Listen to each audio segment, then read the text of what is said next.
Welcome to the Best Interest Podcast, where we believe Benjamin Franklin's advice that an investment in knowledge pays the best interest, both in finances and in your life. Every episode teaches you personal finance and investing in simple terms. Now, here's your host, Jesse Kramer. Hello, everybody, and welcome to episode 71 of the Best Interest Podcast. My name is Jesse Kramer. Later in today's episode, I'm going to be welcoming Diania Merriam onto the podcast. Diania is the founder of a really cool conference for people who are financially independent or seeking financial independence. The conference is called EconoMe, but we'll talk to Diania and get into those details later. First, as always, I want to do a little bit of a cool intro. This week's intro is about Robert Kiyosaki, otherwise known as Rich Dad, Poor Dad. I want to share some thoughts on him. But first, we have to do our review of the week. This week's review comes from Kukli. I think I'm saying that right. KU_CLE. Kukli says, "What a gem. Jesse has a great approach to investing that he shares throughout his podcast. His calm and measured approach encourages basic investing fundamentals that can be easy to lose in this fast-paced world. He does a nice job pulling in data and examples without getting overly technical.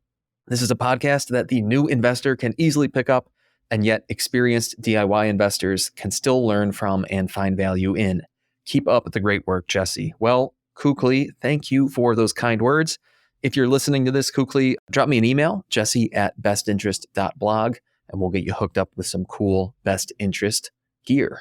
All right, now, Robert Kiyosaki was in the news again this week, and as usual, the reason why is because he is predicting doom and gloom for the economy, for the US. It's one of his favorite things to do, and one thing, if anything, that I want to share with you guys today is that that's Robert Kiyosaki's calling card, or at least it has been for the 25 or so years since he published what is a famous and highly regarded book called Rich Dad, Poor Dad.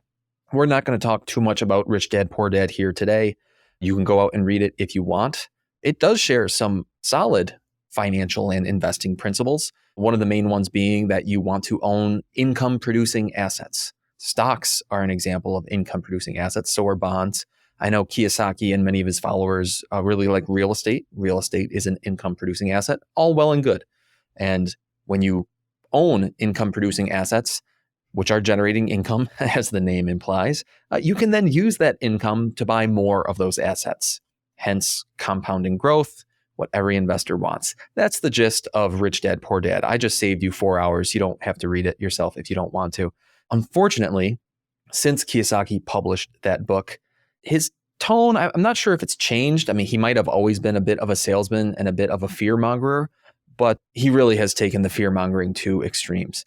First, I want to read you guys from an article I wrote in July of 2022, which was 17 months ago, at which time Kiyosaki was once again crying wolf.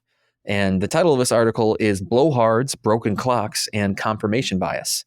And I want to start out by apologizing to anybody out there named Sky or maybe Wolf, or maybe you changed your name to Dandelion or something like that if you took that spiritual route, because I do in this article, I call out people named Sky. That's a bit unfair of me to do.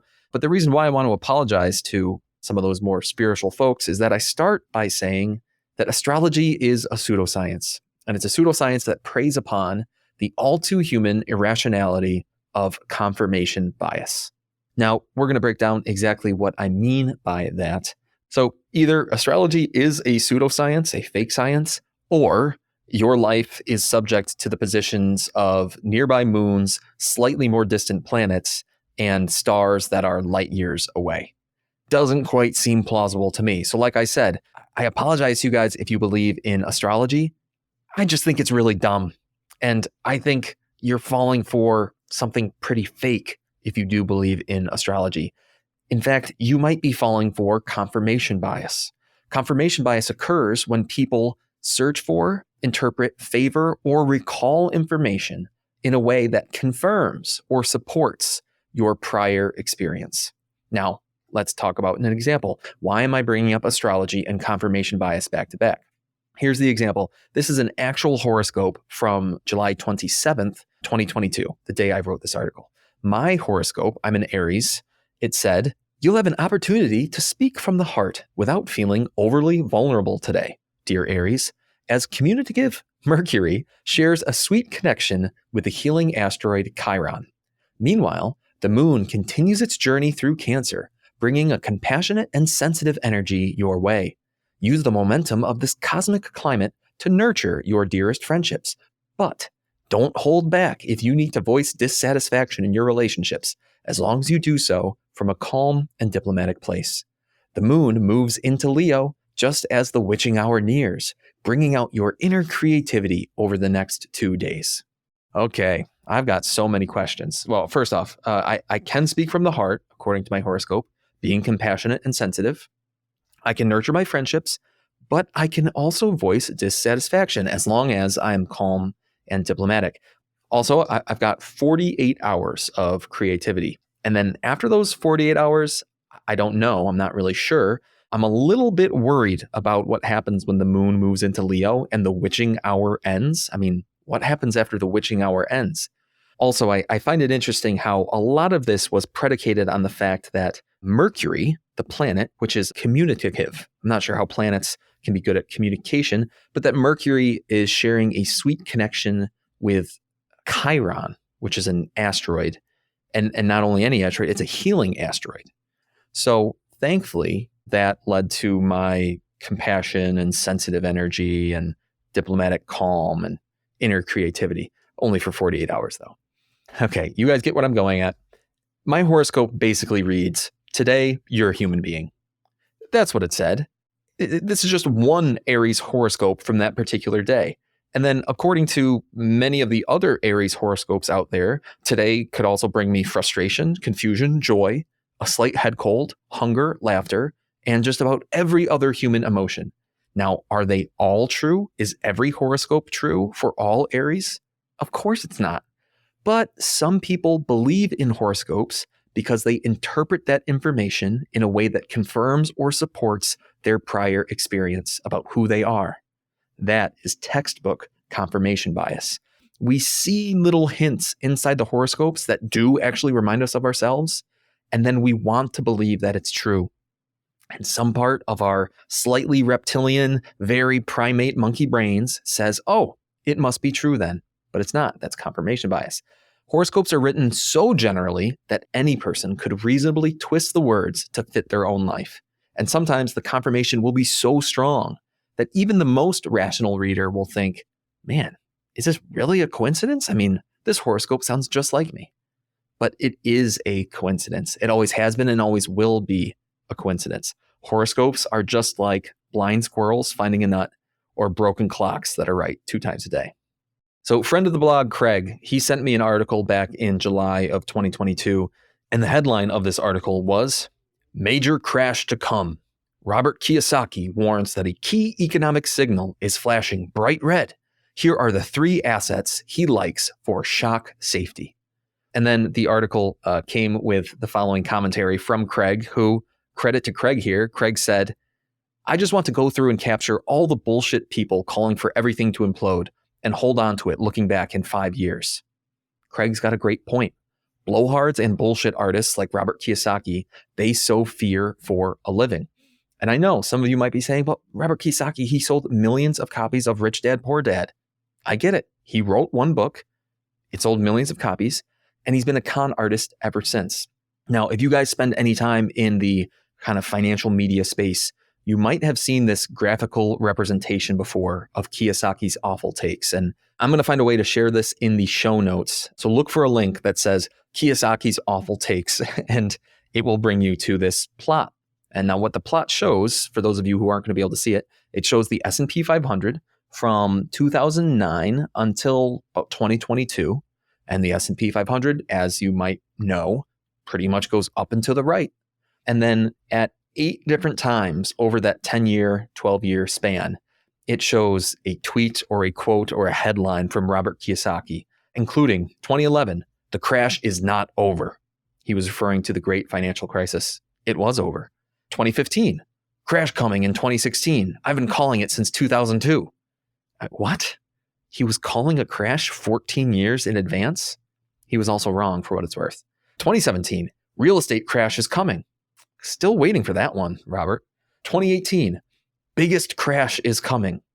Well, that one didn't come. 2020, the everything crash is coming. Everything. This was after COVID, on the way to the recovery. The everything crash is coming. In 2021, the stock market crash is coming. Well, maybe that time he was actually right. Because if you sold stocks in October of 2021, like Robert said, you'd probably be in a pretty happy place at some point during 2022, especially in July of 2022 when I wrote this article. If you sold before the 2022 crash, you'd probably be happy with yourself. But then you have to remind yourself, if you sold your stocks in 2011 and 2015 and 2017 and 2018 and 2020, just like Robert Kiyosaki said, you'd actually be pretty pissed right now. This man is a blowhard. He doesn't deserve credit for being right in late 2021. He doesn't deserve credit for being right once a decade. He's a rich wolf. His avid fans are poor sheep. He uses doomsday predictions to instill fear, and then he sells. Sow fear, sell to those who are fearful, and then profit. Kiyosaki is a pessimistic horoscope writer. Today will be a rainstorm, and you left your umbrella at home.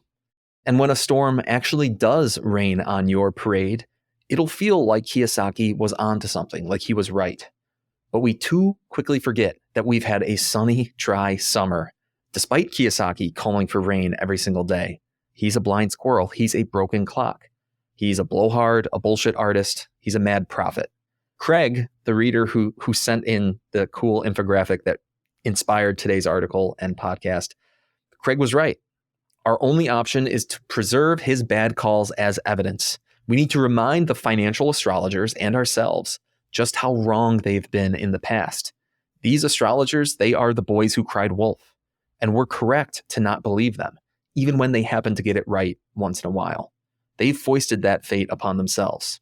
It's either that or the moons of Uranus are entering the house of Sauron, in which case we're all screwed. Or at least that's what Sky told me. Here's a quick ad, and then we'll get back to the show. Every week, I send a quick free email to thousands of readers that shares 3 simple things. 1, my new articles and podcasts. 2, the best financial content of the week from all over the internet. And 3, a financial chart that explains some important concept in the news that week. It's a great primer to boost your financial know-how. But Jesse, I don't want another email. Well, this might not be for you, but I do hear you, which is why I make it very short, sweet, and full of only the essentials. While 18% of people who sign up eventually unsubscribe, and 13% of people who are signed up haven't opened it in the past 3 months, a whopping 66% of subscribers read my email at least once a month. They're enjoying it, and maybe you will too. You can subscribe for free on the homepage at bestinterest.blog. Again, that's a free, no-strings-attached subscription at bestinterest.blog. And now, I feel a little bit bad because today's guest, Diania Merriam, is awesome. And I didn't necessarily want to introduce this awesome guest, Diania, by first talking about Robert Kiyosaki. That wasn't my intention at all. There is no causal connection between the two. They are very much independent people, and I want you guys to know that. It's just that Kiyosaki made headlines for himself again these past couple weeks. It's been the talk of the town, so to speak, and I just wanted to throw my 2 cents in there and remind you all that I think I'm a pretty nice guy. I think I'm a pretty rational guy, and for that reason, what Robert Kiyosaki does, it grinds my gears. He's not helping people, he's harming people, but someone who is helping people is Diania Merriam. And I want to talk about Diania now. Diania is the founder of the EconoMe Conference. She's also the chief economist of the conference. EconoMe is the only large-scale event organized specifically for the financial independence retire early movement. Diania has been featured on Business Insider, MarketWatch, Good Day Columbus, CNBC, WLWT5 TV, as well as many famous podcasts, including CoastFI, Bigger Pockets Money, and Stacking Benjamins. So without further ado, let's welcome Diania Merriam onto the Best Interest podcast.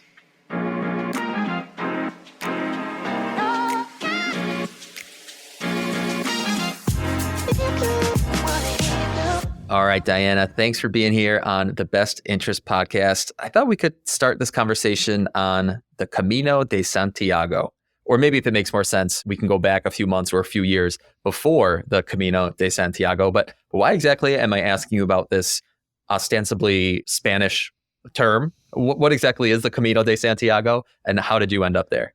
Yeah, so it's a good question because it's very relevant to my financial journey and finding the FIRE movement and kind of cleaning up my finances. But the Camino is a 500-mile trek across northern Spain. Historically, it's a Catholic pilgrimage. People actually did this in the olden days for like penance. These days, it's kind of more a life adventure, I guess you can say. People do it for a lot of different reasons.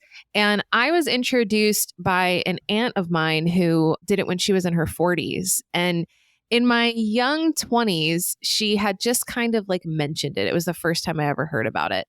And she said, maybe this is something you would like to do. This is something I did. It was kind of in the back of my mind. And then a couple years later, she mentioned that my uncle wanted to do it for his 70th birthday.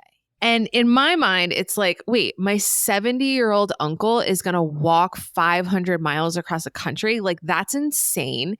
How is he going to do that? I felt compelled to like, let me just go and support him. Like, that was my initial motivation. And it seemed like something that would be happening like way in the future, right? So it's just kind of, again, put a pin in that. That's going to be like way down the line. I don't know how I'm going to make that work, but it just seems like something on your bucket list, right? Like maybe one day I'll do this thing. I'm approaching my later 20s. I think I'm around 27, 28. And I'm talking to my aunt. I'm like, what was that thing that you guys were going to do? The Camino? And she goes, oh yeah, we were going to do that for, his 70th birthday. And she starts like doing some quick math. And she goes, oh, that's going to be in 2017. He's turning 70. And I realized I was turning 30 that same year. And so then I was like, oh, this is like 2-3 years away. Like I got to if I'm actually going to do this, I got to figure this out. So I started reading a ton about it. There's some documentaries and movies and stuff about it. So started doing a lot of research and realizing that if I'm actually going to do this, I need to be financially prepared for it. Because at that time I was focused on my corporate career.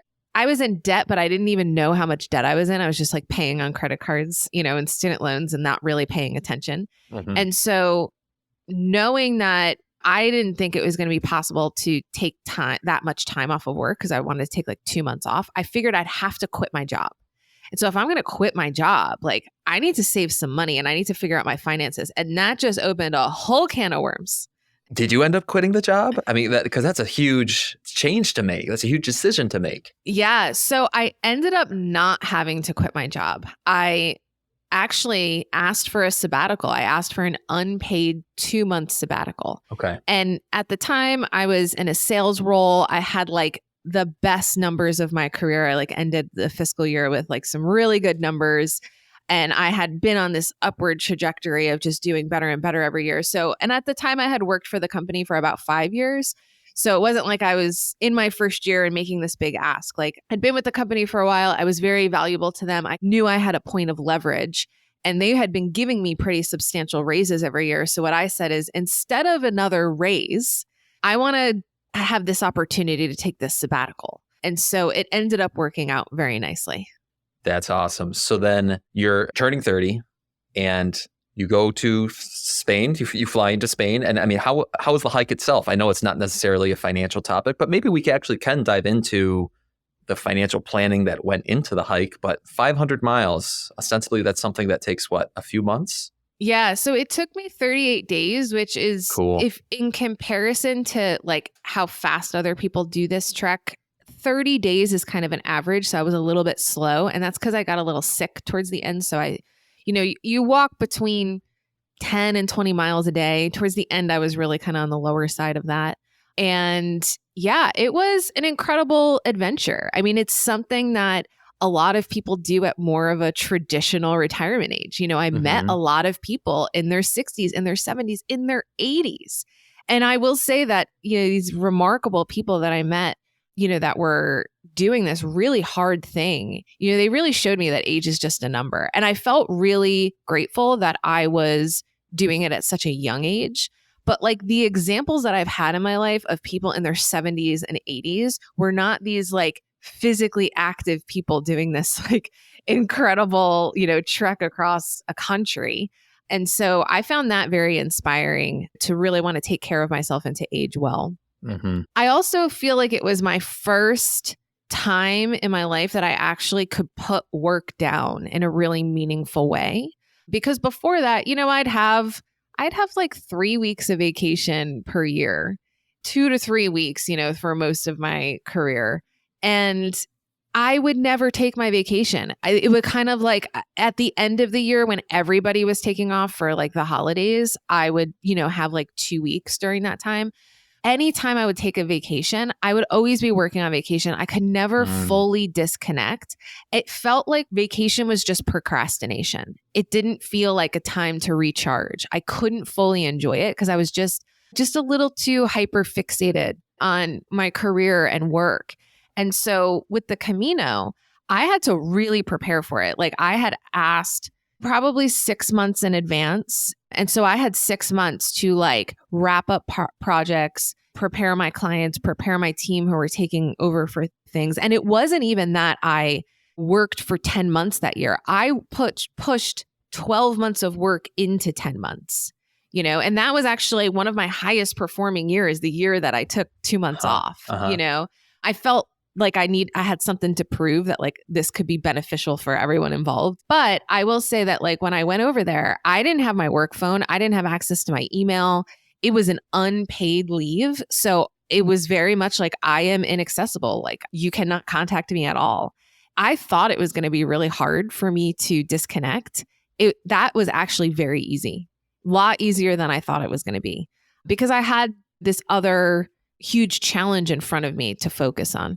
Retirement is super impactful. And what you just pointed out, Diana, is that it can be impactful, even though for you at the time, it was just a 38-day sabbatical. That act of disconnecting from work or disconnecting yourself from that identity of being the worker, of being the person who is depended on, who's important, who's leading the sales team in numbers. For some people, it's very easy, or it ends up being extremely beneficial for them to break away from that identity. In an earlier episode of the Best Interest podcast, we had on Fritz Gilbert of the Retirement Manifesto. Mm-hmm. He often talks about how for some people, it's actually pretty hard. And there's a stat that he uses, which is 28% of retirees end up facing some sort of depression during retirement. And one of the biggest reasons why is at times, at my job for the last 35 years, 40 years, I knew what I was going to get up and do every morning. I knew that I was going to get social stimulation from friends and colleagues. I was depended on. I had a role. And recently, at a different conference than the one where we met, at a conference that I was at in Philadelphia, I took a class on grief. And actually, there is a form of grieving that some people feel when they are split from a previous role or responsibility that they had, especially one that's lasted for decades and decades. Now, I'm going down a bit of a rabbit hole there. Maybe we can come back to some of those topics. Well, and I just to kind of comment on that, I think that is a very relevant point, and I think that's a very real reality for people who retire at any age. I think what allowed me to guard against that is that I had a purpose. Like I had a very specific thing that I was focused on doing, which was this walking 10 to 20 miles a day. And what I think is beneficial about it is it really simplifies life. You have to spend a lot of time to set yourself up, administratively to, have all of your stuff on autopay and have all of your things taken care of so that you can literally only focus on like getting up in the morning, eating something, walking, finding a place to sleep, taking a shower, washing your clothes, eating again, going to bed, and then rinse and repeat the next day. It's a very simple routine, but it creates a lot of space to do some deep thinking about life that, when we are caught up in the hustle and bustle of every day, we may not necessarily have that time and space. But I also think there's enough structure there where maybe you don't have that sense of loss or feeling lost because you don't have a purpose. I had a purpose. My purpose was to get up and walk every day. But I even see that now in being in the FIRE movement and seeing and being in contact with so many people who retire early.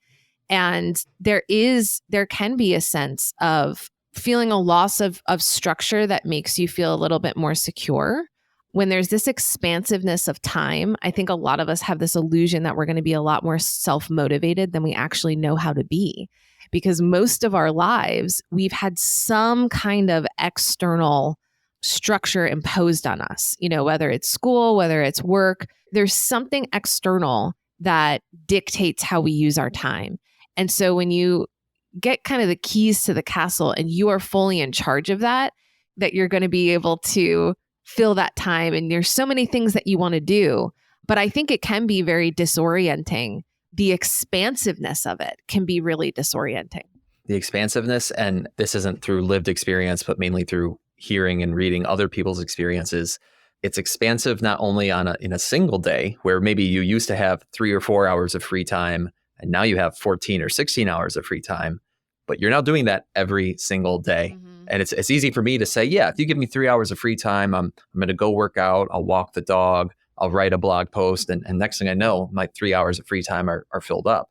But now I have that much time times 5 every single day. It almost makes you feel guilty, or I feel a little bit guilty thinking like, well, boy, isn't that the dream? Like, of course I could fill up that time with different stuff. But everything I read says once you're in it, unless you really have dedicated time to retire to something, to have that vision in mind of how you're going to spend that time, it can creep up on you that you're maybe a little bit bored or a little bit lost, or you are in this giant expanse and you can't quite feel the walls around you of structure. And that's a little off-putting. It makes you feel uncomfortable. 100%. And I think that the reason why some of that is so disorienting is because we have this expectation that like retirement is the dream, that like to not work is somehow the goal. I think in my experience, I don't think that not working is the goal of reaching financial independence. I think it's having full autonomy over your work and maybe working less and having it be a little bit more self-directed. But I do think that being productive, being useful, having purpose is a really big part of well-being.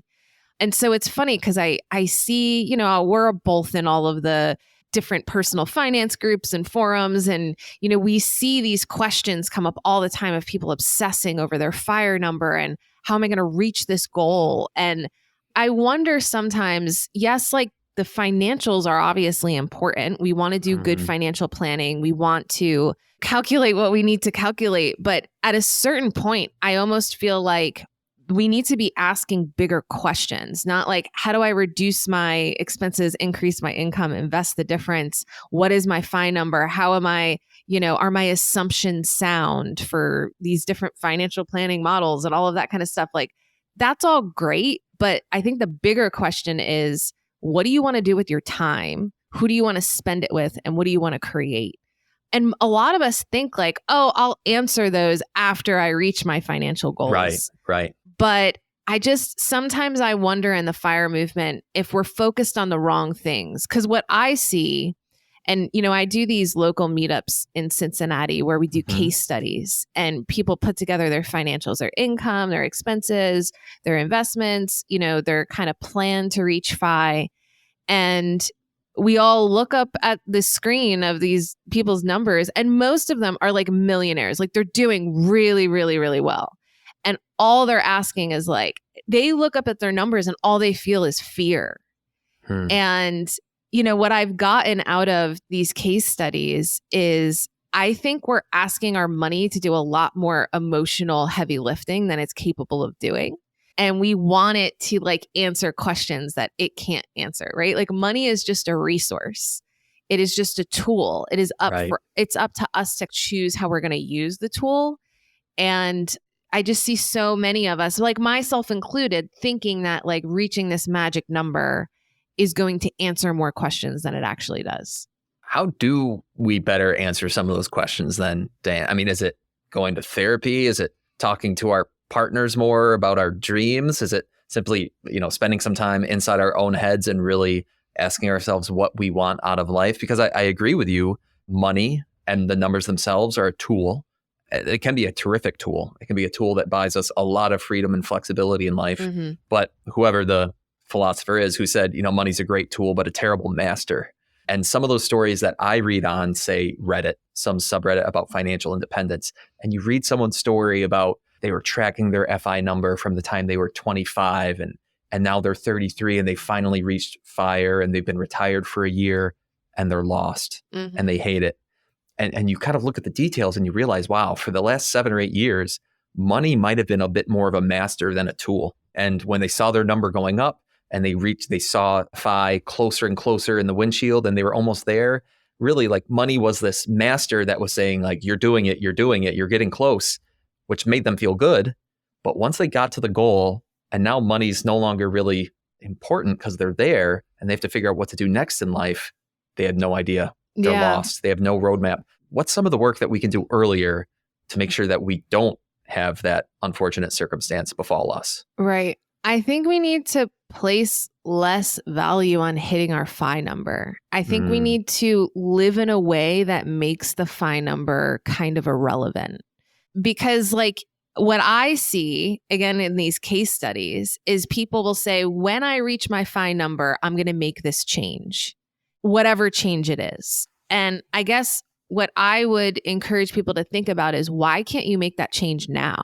Yeah. Most of us that are on this path already have the financial resources to either work less, to take on a different job, pursue a hobby that we think we're going to be better suited to pursue once we reach our FI number. Like, I think the key is to not wait and to also recognize like what we think we want, we could be wrong about it. Why not experiment with those assumptions that we have about how we want to use our time now so that it's not so disorienting if we're wrong about it later? So I'll give you an example. When I was walking the Camino, I spent a lot of time by myself just kind of walking along, and I would sing a lot.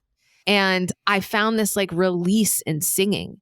And so I really thought what I wanted to do when I got back is like, I want to sing. I want to pursue this. This is an interest that like is kind of reignited for me. And I had sung when I was like younger, like in high school and that kind of thing, but I just kind of lost touch with it. But even when I was a kid, like I always imagined myself like on a stage somewhere, like singing with a band, you know, it's just like something that I always imagined that I could do one day. And so when I got back from the Camino, I'm like, I want to pursue this thing. And it just so happened that down the street from my house, a School of Rock opened up, which is like a franchise for kids, but they have an adult program. And so I joined. And for 4 months, I like had to sing every day. I had a voice coach. I had band practice once a week. And it ended with, we had a performance in front of like 100 people where I sang 7 songs. And I worked really, really hard at this. And when it was all over, like my bandmates were all just like basking in the glory of a great performance. And they're all like, I can't wait to do this again. And all I felt was relief that it was over. That's not to say that I failed at this thing. I think I validated that there was something of interest to me in performance, but maybe that just wasn't the right outlet for it, right? And I was able to answer this question in my mind of like, one day I'll do that, or maybe that could have been a path for me. I did it. And I feel like I gave it my best shot, and I'm really glad that I did it, but it's something that I can put away now. It's not something that like, I'm going to be on my deathbed thinking I could have been a singer, right? Like I went down that path, I scratched that itch, I got the information that I needed from it. I feel like we need more of that, like to test those assumptions on what we think we're going to be enjoying with all this time that we have in retirement.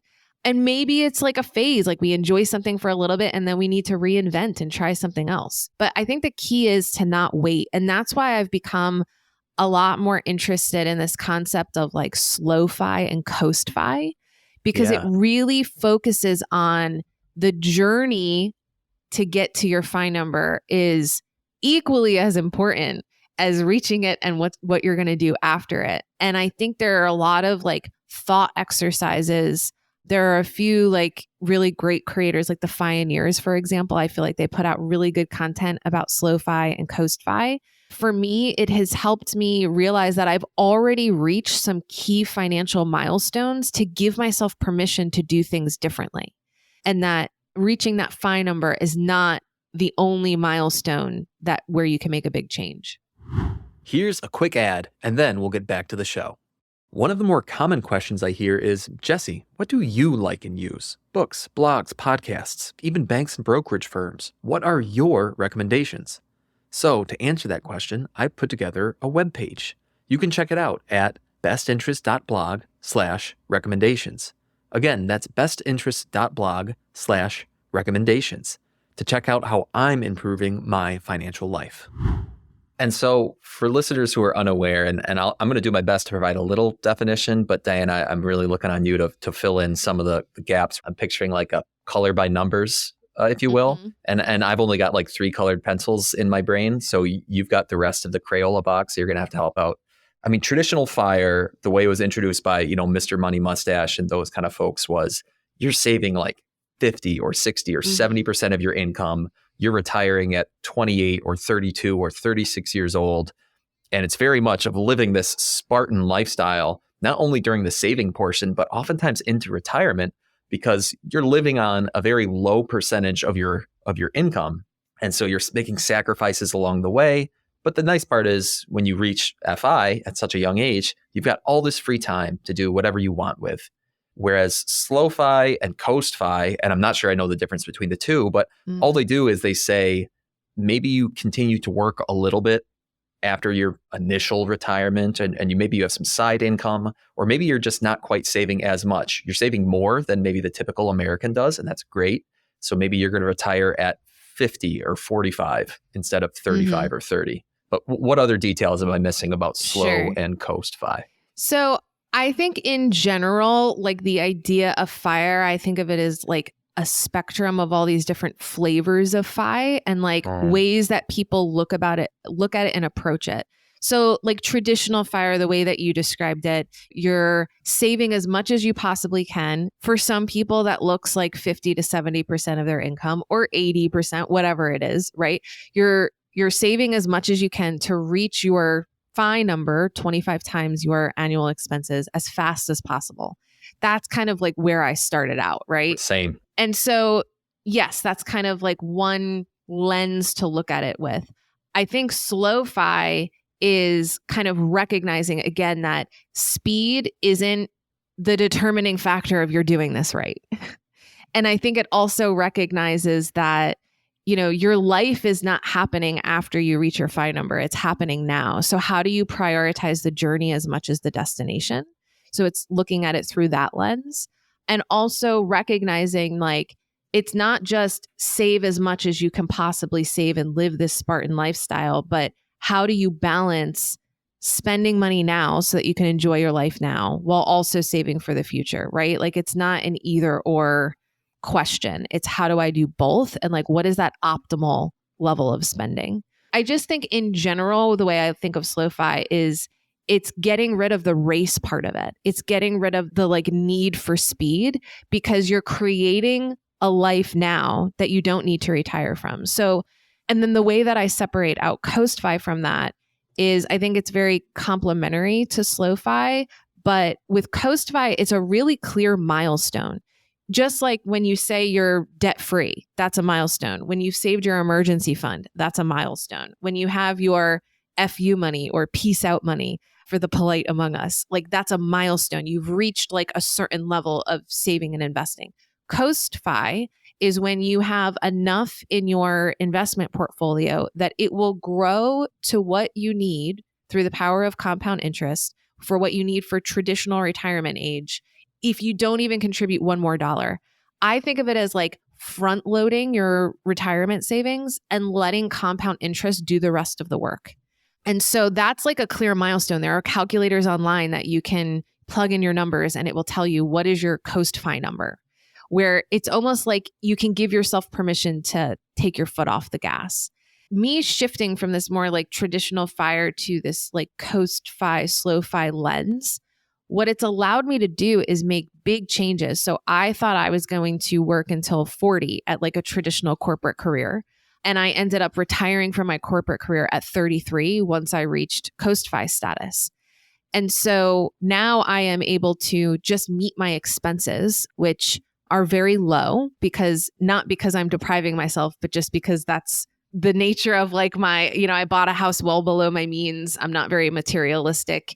If it feels like deprivation, I would argue that you're doing it wrong. But I very much enjoy a more like minimalist lifestyle. It's easy for me to meet my expenses with just 4 hours of work a week, which I do through podcasting. And so that's like my only real source of income. But then I also have another business called the EconoMe Conference, which isn't a source of income for me. I think of it more of like a passion business or a passion project, hobby business, if you will. But it gives me something to do, right? It gives me purpose. It gives me, it gives me a reason to get on podcasts and talk about this stuff. I think the benefit to me in changing that lens of how I look at fire and how I relate to it, it just removes the urgency to continue saving and pursuing my FI number. It's really changed the way that I relate to my money in general. I've kind of relaxed on the tracking. I've relaxed on the being hyper focused on the numbers, because the reality is money creates options and allows you to do things and make changes. What would I change in my life tomorrow if I had $10 million? I can't think of anything that I would change. And so that to me is like, okay, I've reached a level where it's all of this is almost irrelevant. That to me is the difference. I want to come back to the podcast and EconoMe a little more, because I mentioned them to the audience in the introduction, but I want to explore more details and learn from myself and shine a spotlight on the cool stuff you're doing, Diana. But before we get there, something you mentioned, you used the word deprivation, and we talked about that as when I was introduced to the FIRE movement, and I think the way a lot of mainstream Americans who maybe aren't paying attention to the personal finance space the way you and I are, the way that they see FIRE is through some of the articles that they might see on CNBC or some sort of mainstream media source. And that story of deprivation, sometimes it's front and center. If it's not front and center, it's often somewhere lurking beneath the surface inside the story, where they'll share details about, and Mr. Johnson, who retired at 32, eats rice and beans every day for dinner. And the average person out there is like, I certainly don't want to do that. Right. But is that the only way that I'm allowed to retire early? And there almost is this, I was trying to think of a good analogy as you were speaking, but there's almost this like depravity competition in the FIRE space of who can make themselves suffer more in order to reach retirement earlier. Now, granted, some people out there say, listen, I like rice and beans. I'm not a big food person. So for me, it's not depravity. Is that the right word? Depravity? I'm not holding anything back from myself just by this. But for a lot of people out there, including myself, if I were to turn my savings rate up another 10%, I probably could. But I would be squeezing a lot of juice out of my life that I currently enjoy having in my life. And that's where that personal trade-off has to occur, where you say, what's worth saving money on versus what do I want to spend money on now just so I can enjoy my life? How do I focus on the things that really bring me joy today during the journey to FI, so that I'm enjoying today, I'm enjoying tomorrow, and sure, maybe I'll retire early a little bit too. Sure. And, it's a really personal thing to decide, like, what is your optimal level of spending? Again, I don't think it is spend the least that you possibly can to survive. It's spend the lowest amount that allows you to not feel deprived and still enjoy your life. Like, to me, it's about optimization and efficiency than it is about increasing your savings rate as much as possible. And I would argue that the people that are look like they're depriving themselves or making themselves miserable, if that's actually what they're doing, I would argue that they're doing it wrong. But the examples that we see, like Mr. Money Mustache, for example, he advocates for riding your bike everywhere. He really enjoys riding his bike. And he lives in an area where it's possible for him to ride his bike everywhere. And when I first started, he makes a very compelling argument about it. And when I first started reading his stuff, I was drinking the Kool-Aid. I was like, okay, I bought a bike. I lived in New York City. I hated it. And so it was like, this doesn't work for me. But something like eating out, I used to spend a lot of money eating out. And then I learned how to cook, and me packing my lunch every day, it's not a hardship. And the things that I'm cooking, most of the time, to me, and not to sound arrogant, but I feel like it's better than what I could get. Damn good. eating. Yeah, it's better than what I could buy at like the corner deli when I was working. And so it feels like an efficiency more than it feels like a sacrifice. I also think that we have been conditioned since birth to be consumers. We have been conditioned to seek out luxury and to believe that if we don't have the newest iPhone, we're like somehow facing a hardship. And I think like for me, I really had to kind of shift my perspective around that and recognize that I live in a first world country. I have a roof over my head. I have food in my fridge. I have clothes on my back. I have running water. I have a comfortable bed to sleep in. I am living a very luxurious life in comparison to like most of the people on the planet. If you're comparing yourself to the Kardashians, then yes, you probably will feel deprived. But if you think about like the World Bank reported at one point that half the population is living on less than $5 a day. Compare yourself to that. Your lifestyle, even if you are eating rice and beans every day, is still pretty luxurious. So I think it's more of a perspective shift and to kind of recognize where your desires are and what they've been conditioned by. So like, for example, I drive like a 2010 Mazda 3. Good no for one you. would look at my car and like be like, ooh, wow. But it's not that I'm making a sacrifice. I could buy a Tesla if I wanted to buy a Tesla. I actually don't want a Tesla. So that's the difference, right? It's like if you shift your desires to want what you already have and to like have a degree of gratitude for what you already have, I think it curbs the desire for more. I've written before. I love what you said. I think it's a minority opinion, or at least it's a minority opinion that people choose to vocalize of this consumer society that we live within. I think in the FIRE movement, everybody knows it. But again, I think if you were just to poll 100 Americans walking on the street and say, you know, what are your thoughts on consumerism? They'd kind of look at you like, what are you talking about? It's partially because it's the only thing we've known. It's that story about two fish swimming along in the stream and a third fish swims by them and says, morning, boys, you know, how's the water? And then they swim along a little bit further and the two fish keep going and one looks at the other one and he goes, what the hell is water? Right? When you're swimming in it, when you're swimming in consumerism, sometimes it's hard for you to realize that that is what we're surrounded by. You did make me think of something there. Oh, I know what it was. I was doing some Googling on the side. I apologize to anyone studying for their SAT English. Depravity, not the same as deprivation. Depravity is what's morally corrupt or evil. Deprivation or depriving is whether you withhold something from yourself or you don't have something that you need. However, I will say that when we're talking about consumerism and billionaire influencers, we can have both depravity and deprivation in the same conversation. So there we go. Like a good podcast host, I found the segue there. Diana, I do want to go back. We've had an awesome conversation.